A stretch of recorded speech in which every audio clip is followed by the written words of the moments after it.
ನಾನು 3 ವಿಷಯಗಳನ್ನ ನಿಮ್ಗೆ ಹೇಳೋಕೆ ಇಷ್ಟಪಡ್ತೇನೆ. ಯಾವತ್ತಿಗೂ ಮನಸ್ಸಲ್ಲಿ ಸೋಲು ಬರಬಾರ್ದು. ಮನಸ್ಸಲ್ಲಿ ಅಯ್ಯೋ ನಮ್ಮ ಕಡೆಯಿಂದ ಏನಾಗುತ್ತೆ, ಅಯ್ಯೋ ನಮ್ಮ ಕಡೆಯಿಂದ ಏನಾಗುತ್ತೆ, ನಾವೆಲ್ಲ ಪಾಪ ಕಷ್ಟದಲ್ಲಿದ್ದವರು, ನಮಗೆಲ್ಲ ಅವಕಾಶಗಳಿಲ್ಲ ಅನ್ಬೇಡಿ ದಯವಿಟ್ಟು. ಅವಕಾಶಗಳು ಯಾರಿಗೂ ವಿಶೇಷವಾಗಿ ಇರೋದಿಲ್ಲ. ಯಾರೂ ತಟ್ಟೆಯಲ್ಲಿ ಹಾಕಿಕೊಡಲ್ಲ ಅವಕಾಶ ತಗೊಳ್ಳಿ ಅಂತ. ನಾನು ಹಿಡ್ಕೊಂಬರ್ಬೇಕು ಅವಕಾಶಗಳನ್ನು. ಒಬ್ಬ ಹುಡುಗನ ಬಗ್ಗೆ ಹೇಳಬೇಕು ನಿಮಗೆ. ಕೇರಳದಲ್ಲಿ ಆ ಹುಡುಗನಿಗೆ ಬಡತನ ಅಂದ್ರೆ ನಂಬೋಕೆ ಸಾಧ್ಯ ಇಲ್ಲದಷ್ಟು ಬಡತನ. ತಂದೆ ಇಲ್ಲ, ತಾಯಿಗೆ ಯಾವಾಗಲೂ ಅನಾರೋಗ್ಯ ಹೇಳೋಕ್ಕಾಗಲ್ಲ. ಆ ಹುಡುಗ ಶಾಲೆಗೆ ಬರಬೇಕು. ಆ ಶಾಲೆಯಲ್ಲಿ ಮೊದಲನೇ ಪೀರಿಯಡ್ ಗಣಿತ. ಆ ಟೀಚರ್ ಭಾಳ ಸ್ಟ್ರಿಕ್ಟ್ ಟೀಚರ್. ಅವರು ಸ್ವಲ್ಪ ತಡ ಮಾಡಿ ಬಂದರೆ ಹೊರಗೆ ಹೋಗೋ ಅಂದ್ಬಿಡ್ತಿದ್ರು. ಈ ಹುಡುಗ ಓಡ್ಕೊಂಡು ಬಂದ ಶಾಲೆಗೆ. ಒಂದು ದಿವಸ ಶಾಲೆ ಕ್ಲಾಸ್ ಶುರು ಆಗಿಬಿಟ್ಟಿದೆ, ಗಂಟೆ ಆಗಿದೆ. ಒಳಗಡೆ ಹೋದಾಗ ಟೀಚರ್ ಹೊರಗೆ ನಿಂತ್ಕೋ, ಒಳಗೆ ಬರಬೇಡ ಅಂದರು. ಆ ಹುಡುಗ ಏನು ಮಾಡ್ತಾರೆ ಪಾಪ, ಆ ಕಿಟಕಿಯಲ್ಲಿ ನಿಂತ್ಕೊಂಡೆ ಒಳಗೆ ಟೀಚರ್ ಏನು ಬೋರ್ಡ್ ಮೇಲೆ ಬರೀತಾರೆ ಬರ್ಕೋತಾ ಇದ್ದ ಡೈರಿಯಲ್ಲಿ ಪುಸ್ತಕದಲ್ಲಿ. ಕ್ಲಾಸ್ ಮುಗಿದ್ಮೇಲೆ ಟೀಚರ್ ಹೊರಗಡೆ ಬಂದರು. ಆ ಹುಡುಗರು ಕರೆದ್ರು, ಏನು ಬರ್ಕೊಂಡಿದ್ದಿ ತೋರ್ಸೋ ಅಂದರು. ನೋಡಿದರೆ ಮೇಷ್ಟ್ರಿಗೆ ಆಶ್ಚರ್ಯ ಆಯಿತು.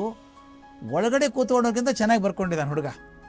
ಇಷ್ಟು ಆಸಕ್ತಿ ಇದೆಯಲ್ಲ ಹುಡುಗನಿಗೆ, ಯಾಕೋ ತಡ ಮಾಡಿ ಬರ್ತೀವಲ್ಲ ದಿನ ನೀನು ಕ್ಲಾಸ್ಗೆ ಅಂತ ಕೇಳಿದರು. ಆ ಹುಡುಗ ಅಳ್ತಾ ಹೇಳಿದ, ಸರ್ ನಮ್ಮ ಅಮ್ಮನಿಗೆ ಹೇಳೋಕ್ಕೆ ಆಗಲ್ಲ ಸರ್, ನಮ್ಮನ್ನು ಯಾರೂ ಮುಟ್ಸ್ಕೊಳ್ಳಲ್ಲ ಸರ್. ನಾನು 3 ಮೈಲಿ ದೂರ ಇರೋ ಬಾವಿಗೆ ಹೋಗ್ಬಿಟ್ಟು ನೀರು ಎಳ್ಕೊಂಬರ್ಬೇಕು ಸರ್. ಬಂದು ಮನೇಲಿಟ್ಟು ಅಮ್ಮನಿಗೆ ಅಡುಗೆ ಮಾಡಿ ಆಕೆಗಿಟ್ಟು ನಾನು ಡಬ್ಬ ತುಂಬ್ಕೊಂಡು ಓಡಿ ಬರ್ಬೇಕು ಸರ್. ನಮ್ಮ ಮನೆಯಿಂದ ಬಸ್ ಇಲ್ಲ, 3 ಕಿಲೋಮೀಟ್ರ್ ದೂರ ಇದೆ ಮನೆ ನಂದು, ಓಡ್ಕೊಂಬರ್ತೀನಿ, ಹೀಗಾಗಿ ಒಂದು ದಿವ್ಸ ಲೇಟ್ ಆಗುತ್ತೆ ಸರ್ ಅಂದ. ಮೇಷ್ಟ್ರು ಬೆನ್ನು ತಟ್ಟಿದ್ರು, ಚಿಂತೆ ಮಾಡಬೇಡ ಕಣೋ, ನಾಳೆಯಿಂದ ಲೇಟಾಗಿ ಬಂದರೆ ಒಳಗಡೆ ಬಂದು ಕೂತ್ಕೊ ನೀನು, ಆಮೇಲೆ ಶಾಲೆ ಬಿಟ್ಟು ಮೇಲೆ ನಂತರ ಕೂತ್ಕೊ, ಒಂದು ಅರ್ಧ ಗಂಟೆ 3/4 ಗಂಟೆ ನಾನು ಹೇಳ್ಕೊಡ್ತೀನಿ ಅಂತ ವಿಶೇಷವಾಗಿ ಹೇಳಿಕೊಟ್ರು ಹುಡುಗನಿಗೆ. ಆ ಹುಡುಗ ಬೆಳೆದ, ಕಾಲೇಜಿಗೆ ಹೋದ. ನಿಮಗೆಲ್ಲ ಗೊತ್ತಿದೆ IFS ಅಂತಿದೆ, ಇಂಡಿಯನ್ ಫಾರಿನ್ ಸರ್ವಿಸ್ ಅಂತ. ಆ ಪರೀಕ್ಷೆ ಪಾಸ್ ಆದ, ಬುದ್ಧಿವಂತ ಅನಿಸ್ಕೊಂಡ. ಅಮೇರಿಕೆಯಲ್ಲಿ ಭಾರತದ ರಾಯಭಾರಿ ಆದ, ಮುಂದೆ ಭಾರತದ ಉಪರಾಷ್ಟ್ರಪತಿ ಆದ, ಮುಂದೆ ಭಾರತದ ರಾಷ್ಟ್ರಪತಿ ಆದರು. ಯಾರು ಗೊತ್ತಾ? KR ನಾರಾಯಣನ್. ಕೇಳಿದ್ದೀರಲ್ಲ, ಗೊತ್ತಿಲ್ಲ. KR ನಾರಾಯಣನ್ ಬಡತನದ ಬೆಂಕಿಯಲ್ಲಿ ಬಂದಂಥವ್ರು. ಆದರೆ ಅವಕಾಶ ಇಲ್ಲ ಅಂತ ಕೈ ಕಟ್ಕೊಂಡು ಕೂಡಲಿಲ್ಲ. ಅವಕಾಶಗಳನ್ನು ಯಾರೂ ಕೊಡೋದಿಲ್ಲ, ನಾವಾಗಿ ಹುಡ್ಕೋಬೇಕಾಗತ್ತೆ. ಆದ್ದರಿಂದ ಒಂದು ತೀರ್ಮಾನ ಮಾಡ್ಕೊಳ್ಳಿ. ವಿವೇಕಾನಂದರು ಭಾಳ ಚಂದ ಹೇಳ್ತಾರೆ, ಪ್ರಪಂಚದ ಯಾವ ಶಕ್ತಿ ಕೂಡ ನಿಮಗೆ ಅರ್ಹತೆ ಇರೋದನ್ನು ತಪ್ಪಿಸೋಕೆ ಸಾಧ್ಯ ಇಲ್ಲ. ತಪ್ಪಿಸಿದರೆ ಅರ್ಹತೆ ಬೆಳೆಸ್ಕೋಬೇಕು ಅಂತ ಅಷ್ಟೇ. ಆದ್ದರಿಂದ ಈ ಸಮಯವನ್ನು ಚೆನ್ನಾಗಿ ತಯಾರು ಮಾಡ್ಕೊಂಡು ಬಳಸ್ಕೊಳ್ಳಿ.